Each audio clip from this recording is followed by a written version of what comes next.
What's going on, everyone? Welcome to today's video. Now, I'm really excited about this one because I have a really special video here for you today. That's right. This is my first collab right here on my own channel, and I have a ton of amazing creators participating in this one. Today, we are all here to talk about our favorite JRPGs to replay. Do me a favor, comment below what your favorite JRPGs to replay are. I mean, personally, I revisit a ton of games. I love replaying games, and actually a lot of the ones I replay are JRPGs. In fact, my backlog is as big as it is because I go back to relive the experience of far too many games. I have some favorites that really tick every box for what I look for in a great game, and when I truly connect with something, I love to revisit it.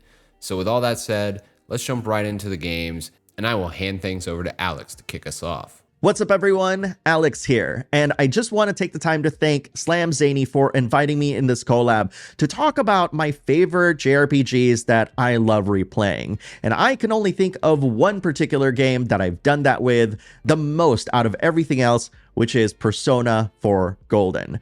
Now, I've said this before plenty of times, but Persona 4, the entirety of it, which includes the original and Golden, is the game that brought me back to JRPGs after a short break.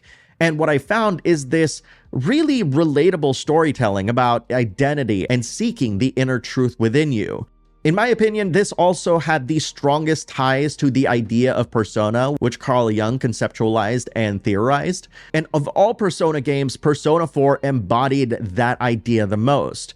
And aside from its fantastic turn-based combat, the Persona fusion system that has been the staple of so many SMT games, and some incredible storytelling mixed in with fantastic voice acting, you wouldn't think that a game like this has a moral to tell. But if you dig a bit deeper beyond the surface, you'll find that Persona 4 talks about so many things that we can all learn and apply to our daily lives. Needless to say, Persona 4 was a life changer for me, not just from the realm of video games. And it's because of that I will go to bat and play that game however many times I want, because it is just absolutely amazing. Thank you very much again to Zany for inviting me to talk about Persona 4, and I'll see you on my channel. Hi there, everybody. This is David over at the channel DavidVinc, and thank you so much, Zany, for having me on to talk about RPGs with some great replay value. And whenever he asked me for this topic, one game immediately came to my mind, and that is Final Fantasy V. I have played this game more times than I can count. I have played it through normally. I've played it through just kind of like changing jobs as I go and just seeing what works and what fits. I've played it through where I maxed every single job class up to the max for every single character because I'm a little bit crazy. I've played it through where I've done like a little job class challenge where I've said, you know, Bartz can only be these two job classes or Lena can only be these two, and it is what it is. I've gone through and I've played the 4-job fiesta as well, where you kind of like randomly roll a dice and you get 4 jobs, and that's pretty much that. I've also played it through with a random job challenge where I'm on Twitch and people literally will just like use like Twitch points or whatever, and they'll make me roll a dice, and then I have to go through and change my job class based upon their rolls of the dice. So it's completely random, and I have to change it constantly. But no matter how many times I play this game, I can't get enough, because the game isn't really like there to tell you this big grandiose story. Yeah, it has one, but it's dumb and nobody really cares about it, to be quite honest with you. The game is formulated for you to just play around with all the wonderful job classes. They're perfectly balanced and they are a lot of fun. The first world, you kind of just go on through, you rescue the crystals. Each time you get crystals, you get new jobs. Then you move on to the second world, which is an excuse to play around with your jobs. Then the third world, which is yet another excuse to play around with your jobs, get ultimate weapons, fight ultimate bosses with your jobs. It is just an absolute blast, and I cannot recommend it enough. I think it is one of the most underrated Final Fantasies out there, and it is a joy to play. Thank you so much again, Zany, for having me on, and I hope to see all of you over at my channel, DavidVinc, later. Have a good day.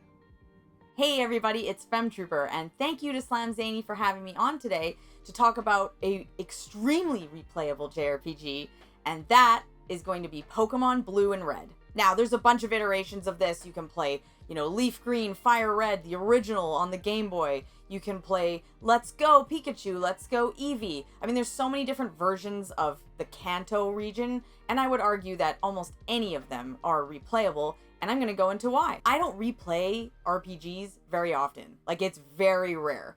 So if I do, it's because I'm going to have maybe a different experience. And with Pokemon games, that's exactly what you get, because you could choose a different starter. You can choose to only collect grass type Pokemon, or you can choose, I'm only going to collect this type, whatever. You can play it a completely different way than how you first did, or how you did on your second time, or whatever. And to me, that just makes it so replayable. Every time you play Pokemon Red or Blue, I mean, you're getting a different experience. It's completely different. You know, the random encounters, the Pokemon you catch, everything. Yes, the general story is still there. The 8 gyms, beating Team Rocket, all that stuff. It's there, but the way you do it is completely different because your party is going to be different. How many JRPGs do you get to play where your party is completely different than the first time you played a game? I love that universe. Like, I really wish I could go to Kanto and just like live in the Pokemon world for a bit. I just love it. And so to me, I can replay this game and kind of replay the whole experience, and it is so fantastic. Definitely one of the best ones ever to replay. So thank you again, Zany, for having me on, and I hope you guys check out my channel. What's going on, everyone? This is Taylor from The Gaming Shelf, and today I'm excited to talk about a JRPG that I think has unrivaled replay value, and that is Final Fantasy Tactics. Now, when I think of a JRPG or just a game in general that has replay value, it's not only can you play it over and over and it's still fun, but what can you change about the game each time you replay it? And to me, that's what's great about Final Fantasy Tactics is you can change so much about it. This game has a very deep customization system when it comes to your team. Basically, you can assign characters a job, you can learn abilities, and then those abilities can be equipped to different things like how you react, how you move, what your main ability is. And there are seemingly infinite combinations and almost infinite ways that you can outfit your team. So for example, the first time you play through, you're probably going to use all the special characters like Grias and Orlando and just wreck everybody and make it pretty easy. But then you think to yourself, what if I made this a little bit more challenging? What if I took out all the special characters, just used normal characters, but then got weird with it? Like, one of my favorite things to do is give Ramza 2 swords. He just absolutely wrecks everyone. I also love to create monks with armor. They just have so much HP that they never die. But then every once in a while, it's like, you know what? Let's make a dancer, and then let's make a calculator. Let's just get really weird with it. Or even using a special character like Cloud, which seems like it would be fun, but he is one of the most annoying characters to level up in the game. And if you've played something like Octopath Traveler, where you unlock classes and you can mix and match abilities, basically that is what you can do in Final Fantasy Tactics, but it's even deeper. And because the environment plays such a big factor, customizing your movement and how you react to enemies makes it so much more fun. So if you love strategy RPGs and you just want a game that you can play over and over again, I honestly can't think of a better game than Final Fantasy Tactics. So thanks, Zany. I hope I'm saying that right, for having me on this awesome collab, and I hope to see you guys all over on my channel, The Gaming Shelf. Hey friends, it's Brandon from Just the Gems. Thanks to Zany for having me on to talk about one of the JRPGs I've replayed the most over the course of my life, Final Fantasy VI. Now, you might think Final Fantasy VI is a bit of an odd choice for most replay JRPG because, honestly, it's not as if there are multiple branching story paths or significantly different endings like in some more modern JRPGs. But I guess there are a few reasons why I've come back to this one so many times over the years. First, I just love the world and the characters so much. The story of Final Fantasy VI is timeless, and playing it brings me right back to 1994, sitting up close to the tiny TV in my parents' bedroom and just getting swept away by the majesty of this game. Second, the aesthetics bring me so much joy. A ton has been said over the years about the music by Nobuo Uematsu, and it truly is one of the greatest video game scores of all time. The graphics fall right in that sweet spot when pixel art was at its peak. Modern games aspire to look like Final Fantasy VI. Third, the gameplay is so much more compelling than I even realized as a kid. I didn't really understand all the gameplay systems back in the 90s, so I sort of brute forced my way through everything. But as an adult, I was able to better wrap my head around the nuances of the Esper system, so I was able to max my character's stats and create some truly and ridiculously overpowered teams. Finding new ways to break the game made even my 10th playthrough so much more fun than I would have imagined. It's truly a classic, and I know that's not a controversial statement. If you've somehow never played it, do yourself a favor, grab the Pixel Remaster and give it a try. It's brilliant. Hello everyone, it's Miss Bubbles. Now, we don't all have all the time in the world to play RPGs, and a lot of them, we can all agree, are very long. So when I was thinking about something replayable, I thought, why not also hit two birds with one stone and pick something that's also on the shorter side? So I'm gonna go with Trials of Mana. With Visions of Mana right around the corner, I feel like Trials of Mana would be the perfect way for you to get into the franchise, and the way that the party is set up, it lets you have different storylines to experience, which makes this game highly replayable. Let me explain more. Your party is made up of 3 characters, and you can choose them from a roster of 6. Each character has their own unique set of skills and abilities, but they also have their own story arc. And if you combine 2 of the characters who share the same enemy or the same villain, you can learn more about said enemy. For example, if you pick Duran, I forgot how to say his name, which is a great tank, and then you pick Angela, an excellent magic damage dealer, you can experience their shared villain, and then you can choose any third supporting character. For example, you can go with Charlotte. Says her name Shawit all the time. I don't know, she's quite annoying, but that's a video for another day. Or you can go with Hawkeye, and because the game is short in nature, you can experience all of the villains' stories and learn about all of them. It's also fun to play around with the characters because they each have their own classes to advance in, and it's fun to experience what they have to offer. By the way, if you played it, let me know which was your favorite combo to play as. Trials of Mana is charming, the world is beautiful, and the music is amazing. I played this on the Nintendo Switch a while back, and I plan to play it more and cover it along with Visions of Mana, so if you're interested in that, definitely check out my channel. I'm sure you're gonna find content that you're gonna love, and thank you so much to Zany for having me over. Hey, it's Emily from Orbalology, and today I wanted to take the time to talk about the game I've probably replayed the most for the past 10 or so years, and that is Fire Emblem Awakening. What's great not only about Fire Emblem Awakening, but other modern Fire Emblem games, are the different playstyles that you have available to you. And I really appreciated the addition of casual mode, as this being my first ever Fire Emblem title.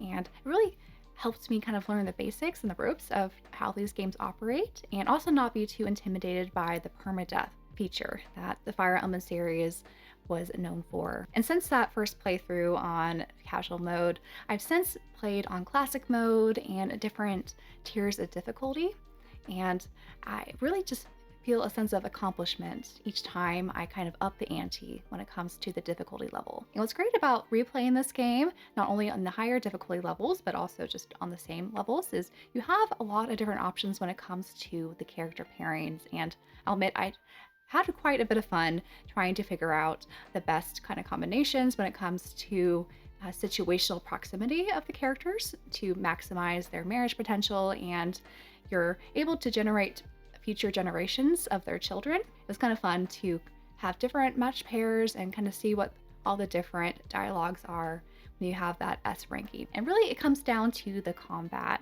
and how fun the combat is. That makes a title like Fire Emblem Awakening highly replayable, where you don't get too bored going through the same story notes each time, and you're really excited with the different combat and the different units and customization options that you can experience for the first time in each playthrough. So Fire Emblem Awakening offers a ton of replayability for multiple reasons, and it's one that I might see myself replaying again in the future. What's up everyone, Retro Brandon here, and the game that I love to return to that is also incredible to replay is none other than Chrono Trigger. Not gonna lie guys, I'm super pumped that I get to be the one talking about this game. First of all, this is an amazing game. I know you all probably hear this all the time as one of the best. Some of you have probably played it, many haven't. But I will add my voice to the mix of creators that would encourage you to do so. Because of the very concept of this game, that being Chrono and crew going to different points in history to ultimately stop this big bad called Lavos, there's something like 15 endings in this game, some of which come from the latter releases of the game, from the DS and the Steam and iOS Android releases. And some of these are fun extra endings, but many of them are genuinely interesting changes, especially when it comes to characters like Frog and Magus. I don't don't want to spoil anything, so I'll just give one example of one of my favorite silly endings where you can jump into a new game plus and take on Lavos immediately. And when you do, you get access to the developer room, and it was a pretty amazing discovery. But while this many endings might feel kind of daunting to actually go after, one thing I found is that most people don't realize that you can actually beat Chrono Trigger, at least the first playthrough, in like 15 to 20 hours, which isn't that long at all. And of course, once you do New Game Plus, that time is significantly shorter, and getting some of those endings ends up being a breeze, because you can blow through all of the bosses and the story beats and those different things. Originally, most people consider the first couple of endings to be canon, i.e. leading to Chrono Cross, but the DS only ending, which is now included in the Steam version, I believe, was added to strengthen that tie to Chrono Cross. And though honestly, to me, it felt more like a tie-in to Radical Dreamers, which was a text-based visual novel added to that Chrono Cross remaster that just came out on the Switch and a bunch of other platforms. It's a weird connection though, because while elements of the plot of Radical Dreamers were used in Chrono Cross, I don't think it's actually canon. Anyway, if it's not the endings, then the enjoyment of this game is the thing that just keeps me coming back. Admittedly, there's some nostalgia there, and the music, you can't forget the music. Chrono Trigger and Chrono Cross have probably some of the best soundtracks in the RPG genre. So thank you, Zany, for bringing me on to chat about this little bit of a masterpiece. And if you're a fan of retro games with a major dose of RPGs and nostalgia, check me out at Retro Brandon, and I'll see you over there.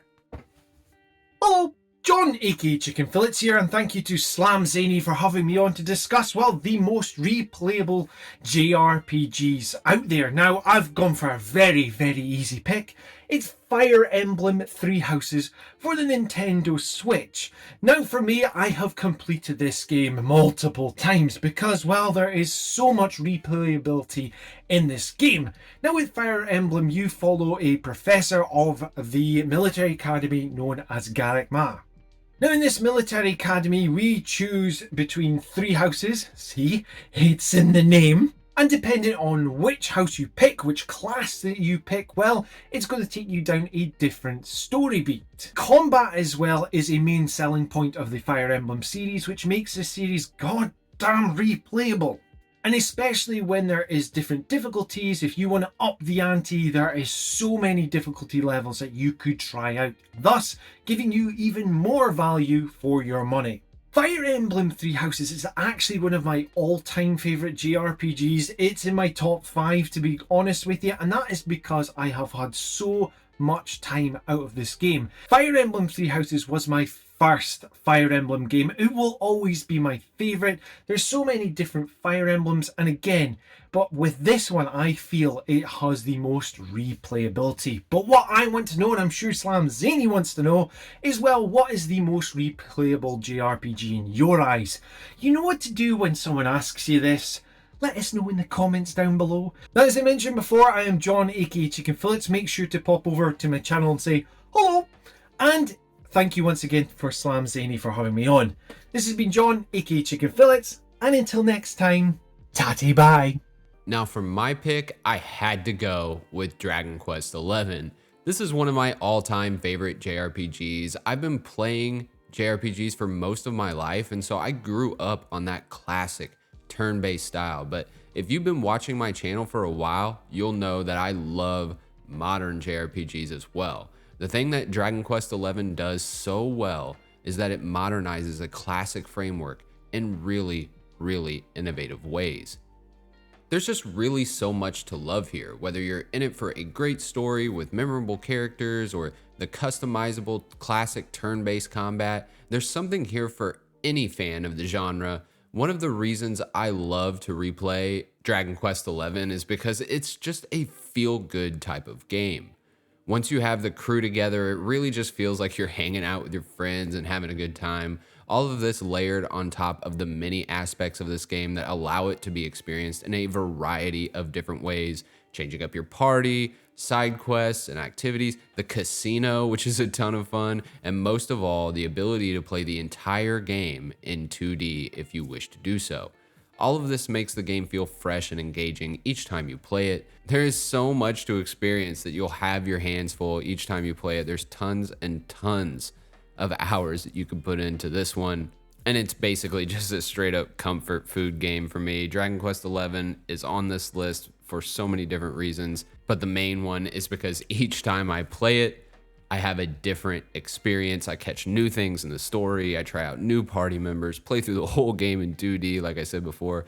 This is a great game. Definitely go back and replay it. You won't regret it. Well, that's it for this one, everyone. I just want to give a huge thanks to everyone that participated in this collaboration. I hope you all enjoyed hearing all the different perspectives on this topic. I know I did. Be sure to check out everyone's channels. I'll have them linked in the description below. Definitely let us know in the comments what your favorite JRPGs to replay are. And until next time, I'm out.